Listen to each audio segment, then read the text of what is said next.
계속해서 로마서 강의를 계속해 나갑니다. 지난주에는 이제 전세대 연합예배라 잠시 다른 말씀 좀 전했고요. 다시 로마서로 돌아갔습니다. 2주 전에 율법과 성화에 대해서 말씀을 나눴습니다. 기억을 아마 못하실 거라고 생각합니다. 율법의 기능이 뭔가, 또 하나님이 율법을 주신 목적이 뭔가, 십계명을 왜 주셨나, 그리고 우리는 왜 율법에서 이미 해방되었다고 하는데, 율법에서 자유케 되었는데 왜 죄와의 싸움을 계속 싸워 나가야 되는가, 이런 얘기를 좀 나눴습니다. 로마 7장에 있는 말씀을 가지고 나눴는데요. 오늘도 같은 주제로 조금 더 심도 있게 좀 살펴보려고 그래요. 7장, 로마서 7장, 8장은 제 개인적인 견해로는 성경 66권 중에서 가장 중요한 2장이 아닌가 생각합니다. 그만큼 우리가 반드시 깨달아 알아야 될 말씀이에요. 좀 어려워요. 저 최대한 하여튼 쉽게 전하려고 하는데 어렵습니다. 잘 들으셨으면 좋겠어요. 오늘 본문인 21절에서 24절을 좀 봅니다. 다시 봅니다. 그러므로 내가 한 법을 깨달았노니 곧 선을 행하기 원하는 나에게 악이 함께 있는 것이로다. 그러니까 자기는 선을 하길 원하는데 악이 같이 있다 그래요. 22절. 내 속사람으로는 하나님의 법을 즐거워하되. 23절. 내 지체 속에서 다른 한 법이 내 마음의 법과 싸워 내 지체 속에 있는 죄의 법으로 나를 사로잡는 것을 보는도다. 끌려간다는 거예요. 끌려간다. 원하지 않는데 자꾸 죄로 끌려간다. 24절. 오라 나는 곤고한 사람이로다. 이 사망의 몸에서 누가 나를 건져 내랴. 그렇죠? 이 구절이 꽤 논란이 있는 구절들이에요. 그러니까 어떤 논란이 대표적으로 있냐면 이 고백이 사도 바울이 예수님 만나기 전의 얘기냐, 예수님 만나고 난 다음 얘기냐는 거예요. 이게 불신자의 탄식이냐, 신자의 탄식이냐. 여러분은 어떻게 생각하세요? 그죠? 저도 개인적인 입장은 이건 이미 그리스도 예수를 믿어 구원받은 신자의 고백이라고 생각합니다. 왜냐하면 불신자는 오라 나는 곤고한 사람이로다. 누가 나를 이 사망에서 건져내랴라는 탄식 자체를 할 수가 없어요. 영적으로 죽어있기 때문입니다. 스스로 죄인이다라는 자각도 없고 또 죄와의 어떤 싸움 속에서 그 패배했을 때 그 곤고함 자체를 느끼지를 않아요. 내 구원받은 신분, 이미 그 예수 안에서 의롭게 된 하나님의 사랑받은 아들이라고 딸이라고 하는 신분과 내 현실, 여전히 죄를 짓고 사는 내 현실 사이에 이 괴리에서 오는 괴로움을 호소하는 거죠, 지금. 이게 없다는 거예요, 불신자에게는. 이게 없어요. 자기가 죄인인 줄 아는 사람은 구원 얻은 자밖에 없습니다. 구원을 얻기 전에는 자기가 죄인인 줄 모릅니다. 죄인인 줄 모르기에 죄로 인해 곤고하지도 않고 괴롭지도 않습니다. 따라서 오호라 나는 곤고한 사람이로다 이 사망에서 누가 나를 건져내랴라는 것은 하나님의 계명, 하나님의 이 원하시는 삶이 뭔지 알고 그로 인해서 내 심령이 찔리고 죄로 인해 괴롭고 한 것이죠. 그것은 구원 얻은 사람만이 할 수 있는 고백입니다. 따라서 이 고백은 이미 믿은 신자가 죄로 인한 신적 괴로움과 왜 더 거룩한 하나님이 원하시는 삶을 살지 못하는가? 나는 왜 매번 죄에 무너지는가? 하는 내적 갈등으로 이해하는 것이 맞다고 생각합니다. 왜 나는 소원이 있는데 그 소원대로 못 살고 죄 아래 붙들려 사는가? 됐습니다. 내리셔도 돼요. 그게 이제 로마서 7장이 우리에게 보여주는 현실이죠. 그러면 왜 이런 한탄을 하게 되고 비명을 지르게 될까? 두 번째로 좀 넘어갑니다. 첫 번째 되지죠. 읽습니다. 시작. 인간이 이런 탄식을 할 수밖에 없는 이유는 죄는 힘이고 세력이기 때문이에요. 무슨 얘기냐면 성경이 말하는 죄는 도덕적이고 윤리적인 그런 것들이 아니에요. 세상이 말하는 죄는 도덕을 위반하고 비윤리적이고 법규를 위반하고 이런 거죠. 이런 거.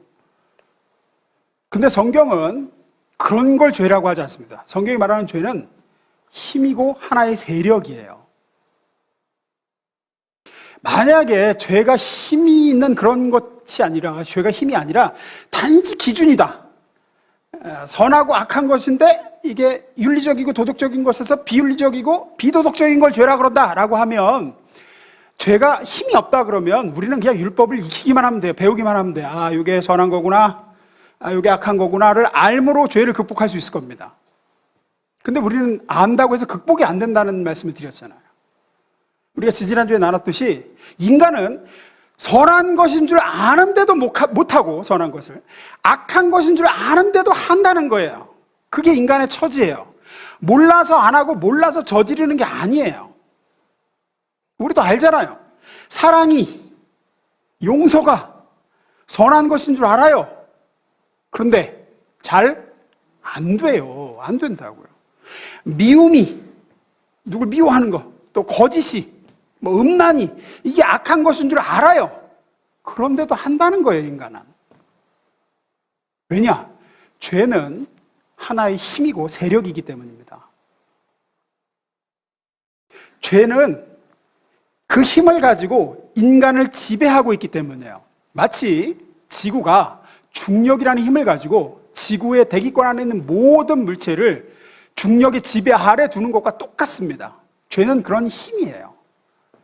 인간을 하나님이 원하시지 않는 쪽으로 끌고 가는 힘이에요. 그래서 죄는 단지 비윤리, 비도덕이 아니라 하나의 힘이다. 이게 성경이 일관되게 얘기하고 있는 겁니다. 그리고 그걸 드러내서 알려주는 게 율법의 중요한 역할이에요. 봐라, 죄는 이런 권세야. 네가 원하지 않는 걸 하게 만드는 힘이야. 그게 바로 죄야. 그게 율법의 기능이에요. 율법은, 하나님이 십계명을 주신 이유는 이 계명과 율법을 지키는지 못 지키는지 내가 보자, 그래서 주신 게 아니에요. 율법을 지키느냐 안 지키느냐, 선택하느냐 거부하느냐, 내가 그거 보고 내가 너한테 성 주고 벌 줄지를 결정하겠다, 그래서 주신 게 아니라, 잘 봐, 너는 선하고 옳은 것이 뭔지를 이제 배웠어. 선하고 옳은 것을 앞에 놓고 네가 그걸 선택하려고 해도 그렇게 하지 못하게 너를 붙잡고 있는 힘이 있지. 그게 죄야. 그걸 보여주는 게 율법이에요. 봐봐, 이게 악하고 옳지 못한 거야. 율법에 이게 악하고 옳지 못한 거라는 걸 내가 배웠지. 네가 알고 있지. 그런데 네가 기어이 그쪽으로 가게 만드는 게 있다는 거예요. 그게 죄의 세력이야. 그게 죄의 권세야. 그 정체를 밝히 드러내는 게 율법의 기능입니다. 죄는 힘이다. 로마서 7장 14절 15절 봅니다. 읽어봅니다. 시작.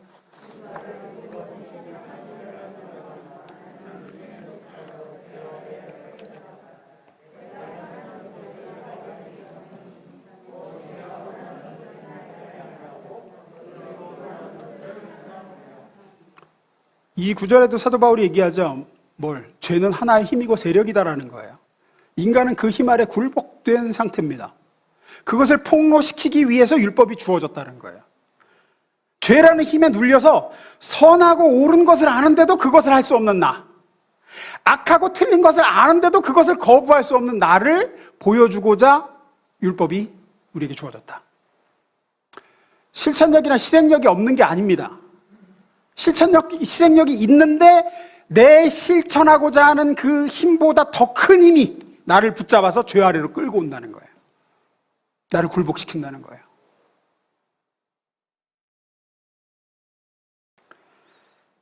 로마서 1장 22절 24절 봅니다. 제가 읽습니다. 내 속사람으로는 하나님의 법을 즐거워하되 내 지체 속에서 한 다른 법이 내 마음의 법과 싸워 내 지체 속에 있는 죄의 법으로 나를 사로잡는 것을 보는도다. 무슨 얘기입니까? 어떤 힘이 나를 굴복시켜서 사로잡아서 끌고 간다라는 표현을 하죠. 오라 나는 곤고한 사람이라 이 사망의 것은 누가 나를 건져내랴. 어떤 힘이? 죄라는 힘이. 내 마음이 죄를 사모하는 게 아니야. 난 싫어. 실제로는 내가 싫어해. 싫어하는데도 그쪽으로 기울 수밖에 없도록 죄라는 힘이 나를 조종하고 요구하고 밀어붙이더라. 그리고 우리 스스로는 이 사망의 몸에서 벗어날 길이 없더라. 그게 사도 바울이 로마 7장에서 하고 있는 첫 번째 얘기죠. 두 번째, 읽습니다. 시작. 말씀드렸듯이 성경이 이야기하는 것은 악과 죄가 하나의 세력이고 힘이다라는 거예요. 그 죄가 힘으로 나를 붙잡고 있는 겁니다. 따라서 이 붙잡힌 바 된 상태, 죄라는 세력에 의해서 붙잡힌 바 된 상태인 사람이 여기서 노여 구원을 얻으려면 더 큰 힘으로 구출받는 수밖에 없어요. 죄보다 더 큰 힘으로 거기서 구출받는 수밖에 없어요. 따라서 기독교가 말하는 구원은 그런 상태에 놓인 죄라는 힘에 의해서 굴복되어지고 지배받는 상태인 인간을 하나님께서 찾아오셔서 더 큰 사랑과 은혜의 힘으로 이 결박을 끊고 죄에 놓였던 우리를 구원해 내셨다라는 게 성경이 말하고 있는 구원입니다.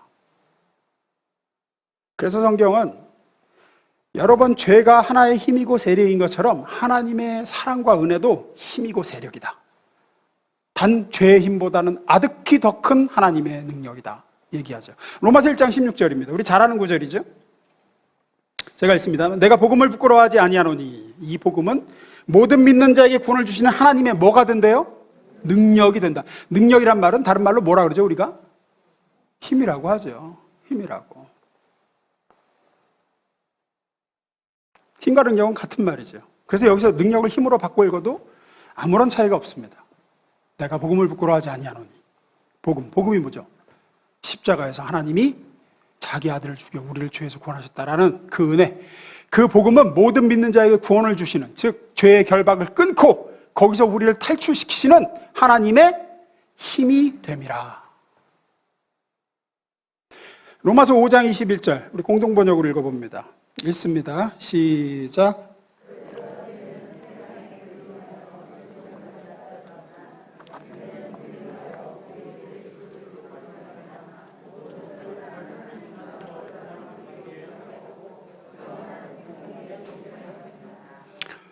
여기서도 얘기하죠. 죄는 힘을 가지고 세상에 어떻게 했대요? 군림했대요. 분명한 대조가 있습니다. 죄가 왕으로 군림했었다라는 거예요. 죄가 예수님 오시기 전 구약시대에는 왕으로 군림하고 있었다는 거예요. 힘으로 인간을 찍어 누르고 굴복시켰고. 그런데 은혜도 왕으로 군림하는 것으로 되어 있습니다. 은혜도. 죄가 힘으로 우리를 잡고 있었듯이 이제 하나님의 은혜가 더 큰 힘으로 우리를 붙잡아 의와 생명으로 우리를 이끌어 생명으로 구원하셨다라는 얘기를 로마서 5장 21절에서 하는 거죠. 죄는 세상에 군림하여 죽음을 가져줬지만 은혜도 군림을 하는데 더 큰 힘으로 우리 주 예수 그리스도로 말미암아 모든 사람을 하나님과 올바른 관계 있게 하고 영원한 생명에 이르도록 은혜가 우리를 잡아서 이끈다. 죄에서 끄집어내서 이끈다. 이 십자가의 사랑과 이 은혜의 힘은 죄의 힘보다 아득히 강력한 줄로 믿습니다. 제가 그래서 몇 달 전에 말씀드렸죠. 누가 이길 것 같으냐고. 우리를 구원하시려고 자기 아들을 십자가에서 참혹하게 못 박아 죽이신 우리를 향한 하나님의 사랑과 은혜가 이길 것 같습니까? 죄에 이끌리는 우리 약한 본성이 더 강력할 것 같습니까? 하나님의 은혜가 강력하다는 거예요. 이길 수가 없다는 거예요. 그래서 로마서 8장에 이 말씀이 가능한 겁니다. 로마서 8장으로 갑니다. 제가 읽습니다. 그런즉 이 일에 대하여 우리가 무슨 말을 하리요? 만일 하나님이 우리를 위하시면 누가 우리를 대적하리요?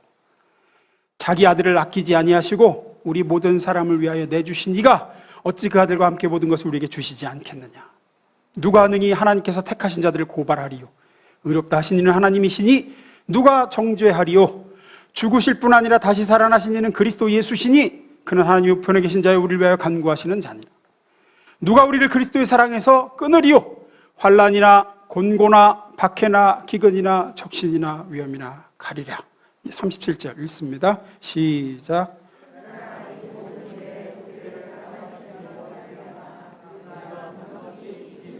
네. 왜 그렇죠? 죄도 힘이고 능력이지만 은혜는 그보다 더 큰 힘과 능력이다. 하나님이 자기 아들을 죽여 우리를 살리신 그 사랑과 은혜의 힘은 죄의 힘이 어찌할 수 있는 것이 아니다. 세상의 어떤 것도 우리 주 예수 그리스도 안에 있는 하나님의 사랑에서 그래서 우리를 끊지 못하는 것이고 하나님의 은혜가 최고의 힘인 것입니다. 그것보다 더 큰 힘은 이 우주에 없습니다. 이것이 성경이 이야기하고 있는 우리의 구원입니다. 세 번째 넘어갑니다. 더우세요? 괜찮으세요? 네. 읽습니다. 세 번째 시작. 그래서 결론은 결국 이긴다는 거예요. 결국. 그래서 로마서 7장은 오호라 나는 곤고한 자로다 하고 끝나질 않아요. 7장이. 이거 벌써 띄우시면 어떡해.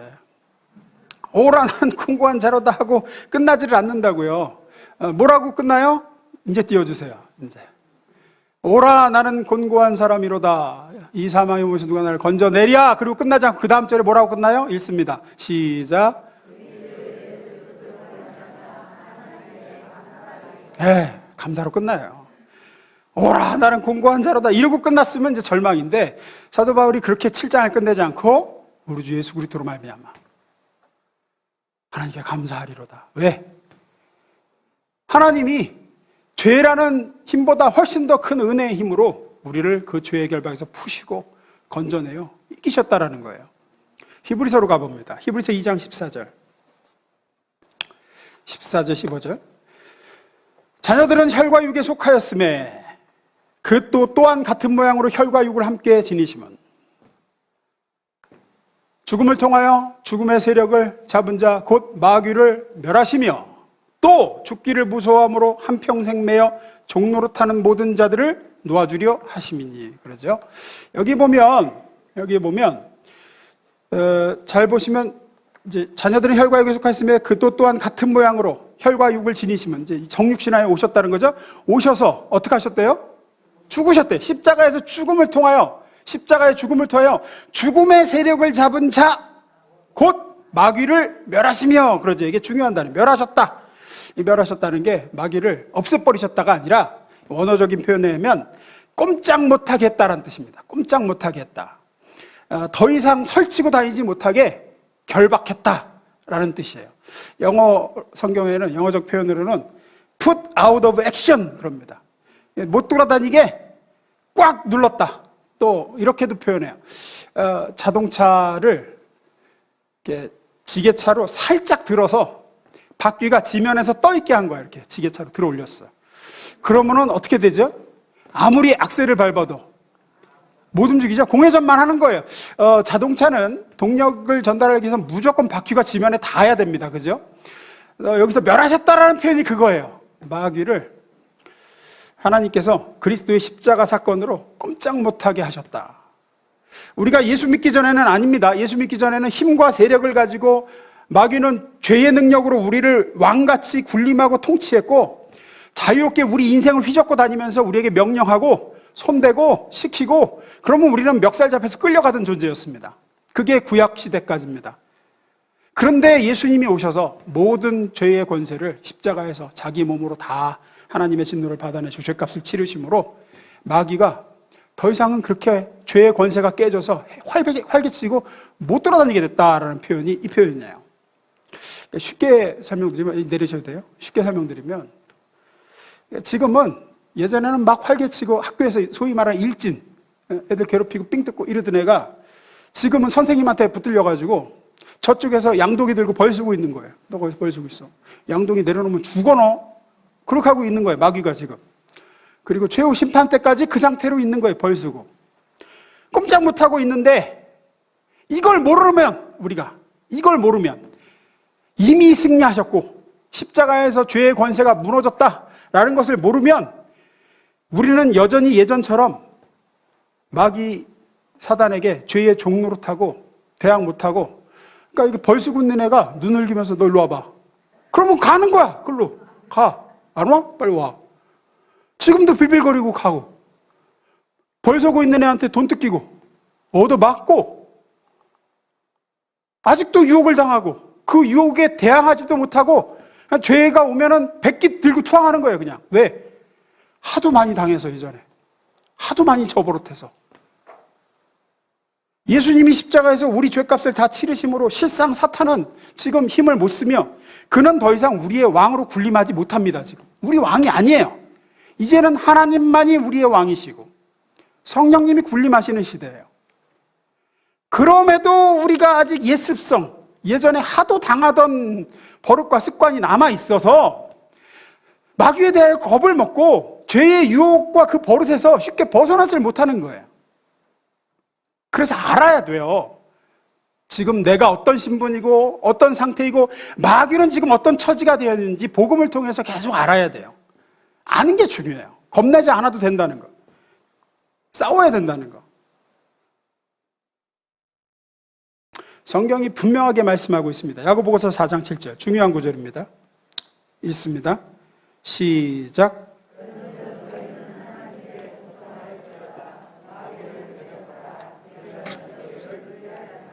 여기서 너희는 구원받은 하나님의 사람들이죠. 야고보 사도는 구원받은 하나님의 백성들, 그리스도인들에게 쓴 편지가 야고보서입니다. 구원받은 너희는 누구에게 복종해라? 하나님에게 복종해라. 왜? 이제는 하나님이 너희 왕이시기 때문이다. 전에는 죄와 마귀가 너희의 왕이었다. 그 위에 군림하고 너희 위에 군림하고 목벽살 잡고 끌려왔지만 이제는 아니야. 이제는 하나님이 너희 왕이야. 마귀가 아니라 하나님이 너희 왕이시다. 그러니까 더 이상 마귀의 음성에, 죄의 욕망에 너희를 복종시키지 말고 하나님께, 너희 속에 계신 성령님께 복종을 해야 된다. 그리고 마귀한테는 이제 어떻게 하라 그래요? 대적을 하라 그래요. 대적을 하라 그래요. 네가 뭔데? 네가 아직도 왕인 줄 알아? 하고 맞서라는 거죠. 알았어. 그리고 눈 깔고 이러지 말고 싸우라는 거예요. 그러면 어떻게 한다니까? 피하리라. 도망친다라는 표현. 그러면 너희를 도망칠 것이다. 왜? 자기의 죄의 권세를 잃어버렸기 때문이에요. 은혜의 권세 앞에 굴복해요.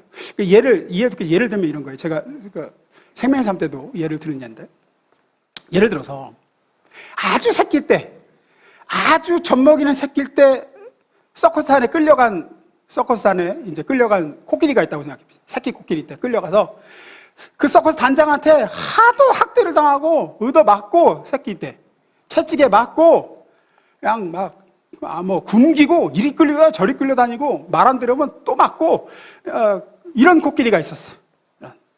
그런데 한 동물보호단체에서 이 코끼리를 긍휼하게 여겨서 값을 치르고 서커스 단장에서 샀습니다. 사서 이제는 아프리카 드넓은 초원에서 마음껏 살 수 있게 풀어줬어요. 그래서 아프리카 초원에서 이제 자유를 만끽하면서 자라가지고 이제 다 큰 성인 거대한 코끼리가 됐어요. 더 이상 새끼도 아니야. 그런데 우연히 이 옛날 서커스단 주인이 아프리카로 관광을 왔다 만났네. 그 새끼 코끼리, 다 큰 코끼리를. 이제는 그 사람 소유가 아니에요. 이제는 소유가 자유야. 또 이젠 다 컸어. 쬐끄만 새끼가 아니야. 이제는 아무것도 아니야. 진짜 상하로 한번 들이받고 발로 밟으면 끝인데. 근데 어떻게 해요? 설설 기는 거야. 설설 기는 거예요. 야, 일로 와. 그러면 또 가는 거야. 왜? 새끼 때 하도 당하던 버릇이 있어가지고. 도망도 못 치고, 때리면 또 맞고, 또 주저앉아. 여전히 시키는 걸 하네. 그래서 우리가 이러고 있다는 거예요, 우리가. 죄에 너무 쉽게 굴복해. 유혹이 오면 맞설 생각을 못 해요. 성령의 음성을 듣고 그쪽으로 하나님에게 복종해야 돼, 이제. 내가 죄의 종이 아니다. 하고 해야 되는데, 그냥 백기투항. 하도 많이 무너져 봐서, 하도 많이 죄에 져봐서. 또, 제일 많이 하는 것 중에 하나가 이거죠. 죄 지으면. 기도하고, 자책하고, 뭐 해요? 그리고 또. 회개하죠. 회개. 좀 잘못했습니다. 제일 무서운 게 회개야. 제일 무서운 게. 왜냐? 회개를 하면 일단 이 죄 문제는 여기서 요 문제는 여기서 끝. 퉁 치고. 그래서 회개하지 말자는 얘기가 아니라 이게 회개하면 회개해서 거기서 그냥 때워야 될 게 아니라 다음에는 대적해서 싸울 생각을 하셔야 돼요. 다음에는 내가 내 안에 계신 날 구원하신 하나님의 영이신 예수 그리스도의 영이신 성령의 음성에 내가 복종할 거야. 너에게는 내가 노라고 할 거야. 다시 와봐. 그땐 내가 맞설 거야. 아니, 나는 더 이상 너의 종이 아니다라고 싸울 생각을 하셔야 돼요. 진 걸 이기기 위한 하나의 발걸음으로 진전하셔야 돼요. 예수가 없을 때는 그게 불가능했습니다. 왜? 죄의 권세 아래 있으니까. 이 죄의 힘을 맞설 수 있는 뭐가 내 속에 없었어요. 하지만 이제는 아닙니다. 이제는 아니에요. 메시지 성경으로 로마서 8장 2절을 봅니다. 제가 읽습니다. 이제 새로운 힘이 움직이고 있습니다. 죄의 힘이 아니라 더 큰 은혜의 힘이 움직인다는 얘기를 하죠. 그리스도 안에 있는 생명의 성령의 세찬 바람처럼, 생명의 성령이 세찬 바람처럼 불어와서 하늘의 구름을 모조리 걷어주었습니다. 죄와 죽음이라는 잔혹한 폭군 밑에서 평생을 허덕거려야 했을 여러분을 해방시켜 주었습니다.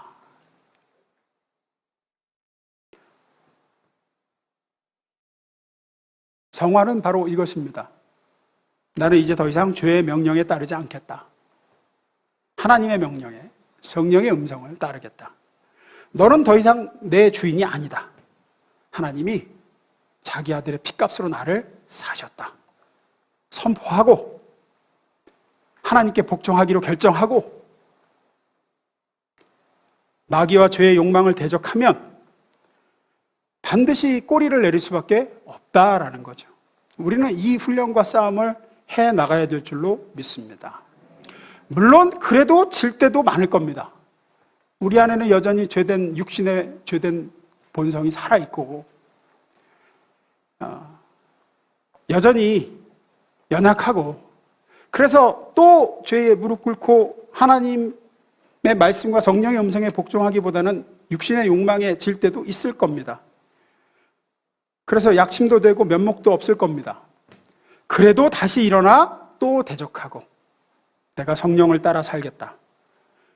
내게 있어 죄와 마귀가 왕이 아니라 하나님의 왕되심을 선포하고 이기는 싸움을, 이기는 경험을 계속 해나가시길 주의 이름으로 축원합니다.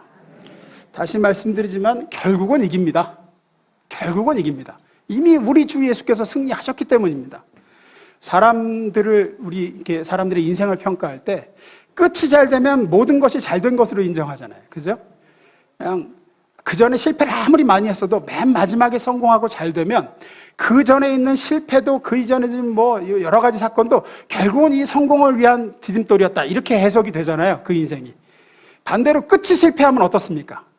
아무리 그 전에 잘한 게 많고 성공한 게 많아도 결국은 이렇게 될 걸 이렇게 이제 평가가 되는 게 사람이죠. 우리는 그리스도 예수 안에서 결국 영광된 자리에 승리자로 올라갈 것입니다. 그게 우리 인생의 끝입니다. 따라서 이렇게 신앙생활을 하다가 때론 실패하고 죄에 지고 그래도 그건 다 없어집니다. 결국은 최종 승리를 위한 재료로 쓰인 것입니다. 결국은 끝은 승리로 끝나요. 하나님께서 이김을 주셨고 이김을 주실 것입니다. 성경은 그걸 약속하고 있어요. 그래서 맞서고 싸우는 거를 두려워하지 마시고 혹 그러다 지더라도 너무 또 괴로워하지도 마시고 또 일어나서 툭툭 털고 또 한번 붙어보자. 내가 하나님의 뜻대로 성령의 인도하심 받으면 살겠다 라고 하셔야 돼요. 분명히 말씀드리지만 성경은 그렇게 약속해요. 시간이 갈수록 우리는 나아진다고. 왜냐하면 생명이 아닌 것들은, 생명이 없는 것들은 해가 나면 해가 나서 썩고 비가 오면 비가 와서 썩습니다. 하지만 생명이 있는 것들은 비가 오면 비가 와서 크고 해가 나면 해가 나서 크고 바람이 불면 바람이 불어서 큽니다. 우리는 그리스도의 생명이 깃든 존재들입니다. 우리는 이제 하나님의 자녀고 우리 안에는 예수의 생명력이 있기에 우리에게 일어나는 어떤 일들을 통해서라도 우리는 결국 하나님의 사람으로 자라날 것입니다. 시험은 시험 당하면 시험 당해서 클 것이고 평안하면 평안해서 클 것입니다. 결국은 하나님의 영원한 나라에 들어가기에 부끄럽지 않은 사람으로 지금도 준비되어 가며 완성되며 클 것이며 승리하게 하실 줄로 믿습니다. 오늘도 이 믿음 가지고 쉽게 백기투항하지 마시고 죄와 맞서시고 은혜의 더 큰 힘을 의지하셔서 하나님이 원하시는 인생을 살아가시기를 주임으로 축원합니다.